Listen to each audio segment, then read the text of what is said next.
YCP నేత మల్లా ప్రసాద్ ఇంట్లో ఆయన రియల్ ఎస్టేట్ వ్యాపారి కూడా ఈడీ సోదాలు చేసి ఉదయం 6 గంటల నుంచి రాత్రి దాకా ఆ సమయంలో ఎమ్మెల్యే ఇంట్లో లేరట. మాజీ MLA welfare buildings and estate సంస్థ పేరుతో ఆర్థిక మోసాలకు పాల్పడ్డారని విశాఖ పశ్చిమ నియోజకవర్గ వైకాపా సమన్వయకర్త మాజీ ఎమ్మెల్యే మల్లా విజయప్రసాద్ ఇంట్లో ఎన్ఫోర్స్మెంట్ డైరెక్టరేట్ అధికారులు బృందం బుధవారం సోదాలు చేసింది. ఉదయం 6 గంటల సమయంలో 2 వాహనాల్లో బీహార్కి చెందిన 6 అధికారులు సీతమ్మధార కేఆర్ఎం కాలనీలోని విజయప్రసాద్ ఇంట్లో ప్రవేశించారు. సోదాలు కొనసాగుతున్న సమయంలో ప్రధాన గేట్లు మూసేసి కేంద్ర భద్రతా సిబ్బందిని మోహరించారు. ఈడీ సోదాల సమయంలో ఆయన ఇంట్లో లేరు, బంధువులు మాత్రమే లోపల ఉన్నారు.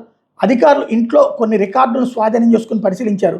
స్థిర చరాస్తుల పత్రాలను తనిఖీ చేసుకొని స్వాధీనం చేసుకుని తెలుస్తుంది అన్నటువంటి వార్తని ఈనాడు హైలైట్ చేసింది.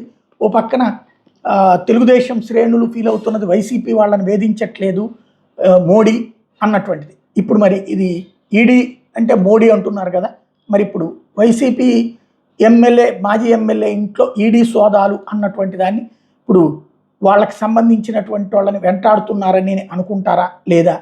అట్లాగే రీసెంట్గా మద్యం కుంభకోణంలో కూడా ఈడీ ఇన్వాల్వ్ అయింది. మరి తెలుగుదేశం పక్షం కోసం కేంద్రం పనిచేస్తోంది అనుకుంటారా లేదా అనేది ఎవరిష్టం వాళ్ళది.